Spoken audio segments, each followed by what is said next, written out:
మార్చబడుద్ది, అది అసాధ్యం అని మాట్లాడాడంట.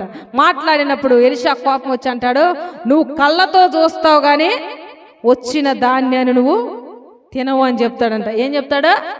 నువ్వు కళ్ళతో మాత్రమే దేవుని కార్యాన్ని చూస్తావు కానీ నువ్వు కడుపుకు తినవు అని మాట్లాడతాడు. మాట్లాడినప్పుడు జరిగినప్పుడు చూద్దాంలే అనుకుంటూ ఉంటాడు.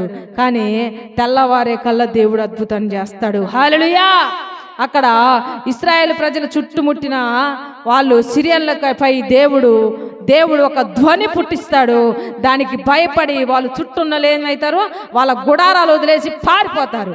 పారిపోయినప్పుడు కుష్ఠరోగులు వాళ్ళ దగ్గరికి వెళ్ళి ఆ గుడారం కాడికి వెళ్ళి అనుకుంటారు, ఈ ఊళ్ళోకి వెళ్ళిన మనల్ని బతకనీరు, అంత కరువు ప్రదేశం, కరువుగా ఉంది, మనల్ని కూడా చంపుకొని తింటారు నాయన, ఇక్కడ వద్దు, మనం ఆ సిరియన్ల దగ్గర కన్నా వెళ్దామని అక్కడికి వెళ్ళినప్పుడు ఒక గుడారంలోకి వెళ్ళినప్పుడు ఆ గుడారంలో ఒక్క మనిషి కూడా ఉండడు. ఎందుకంటే దేవుడు ఒక ధ్వని పుట్టించి రథాల శబ్దములా వినిపించి ఇశ్రాయేలు ప్రజలు వస్తున్నారేమో అనుకుని సిరియన్లు పారిపోతారు. వాళ్ళు వాళ్ళు తెచ్చుకున్న బంగారం, వాళ్ళు తెచ్చుకున్న సామాగ్రి, ఆహార వస్తువులు అన్నీ విడిచిపెట్టి సిరియన్లు పారిపోతారు.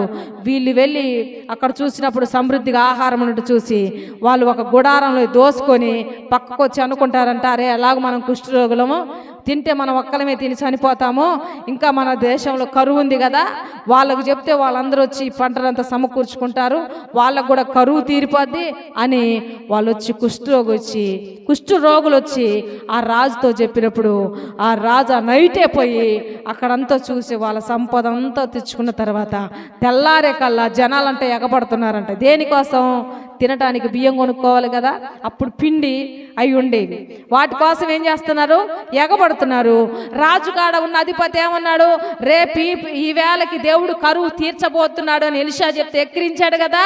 ఆయనంట మరి రాజు కింద ఉన్నాడు కదా, జనాలని కంట్రోల్ చేయాలి కదా, వాళ్ళు నెట్టుకొని వస్తుంటే వాళ్ళ దగ్గర ఉండి కంట్రోల్ చేద్దాం ఉన్నప్పుడు ఏం చేస్తారంటే వాళ్ళందరూ ఈయన నెట్టి కింద పడేసి తొక్కి కొనుక్కోడానికి వెళ్ళిపోయినప్పుడు కళ్ళతో చూశాడంట, కానీ తినటానికి లేకుండా ఏమైపోయి అక్కడే పడి చచ్చిపోయాడంట. ఏమైపోయాడు? ఎందుకని? ఒక దైవ సేవకుడు చెప్పిన మాట నమ్మకుండా ఎగతాళి చేశాడు కాబట్టి ఏమొచ్చింది? ఆయనకి మరణం వచ్చింది. ఏమొచ్చింది?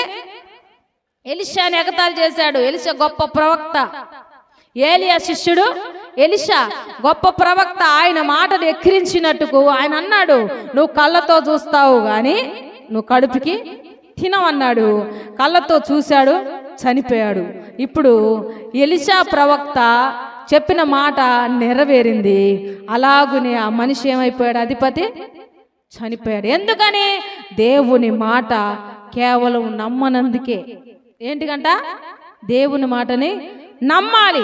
నమ్ముట నీ వలనైతే నమ్మువానికి సమస్త కార్యములు సాధ్యమే అన్నాడు దేవుడు. నమ్మకపోతే నీ జీవితంలో ఏ కార్యాలు జరగవు. దేవుడే డైరెక్ట్గా వచ్చి నీతో మాట్లాడాడు.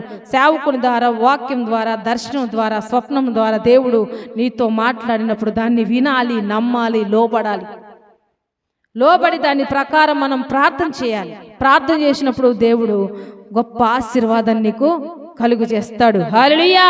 అందుకే ఇక్కడ దేవుని మాట నమ్మక ఐగుప్తు ప్రజలు మూర్ఖంగా నిలబడిన వారు తమ సర్వస్వాన్ని కోల్పోయారు. దేవుని మాటకు భయపడిన వారు తన సంపదని కాపాడుకున్నారు. ఇంకా లోతు కుటుంబం వాళ్ళు నమ్మలేదు, వాళ్ళకు లోతు కాబోయే అల్లుడు నమ్మలేదు. అందుకే వాళ్ళు అగ్నిపాలయ్యారు. లోతు కుటుంబము రక్షించబడింది. దేవుని మాట నమ్మిన వారికి రక్షణ తప్పకుండా ఉంటది. దేవుని మాట నమ్మకపోతే మరణం కూడా ఉందని లేఖనము సెలవిస్తుంది. ఇక్కడ దేవుని మాటను దైవ సేవకుడు చెప్పినప్పుడు దాన్ని మనము నమ్మాలి. నమ్మకుండా ఎక్కి చేసినట్టుగా ఏం చేశాడు?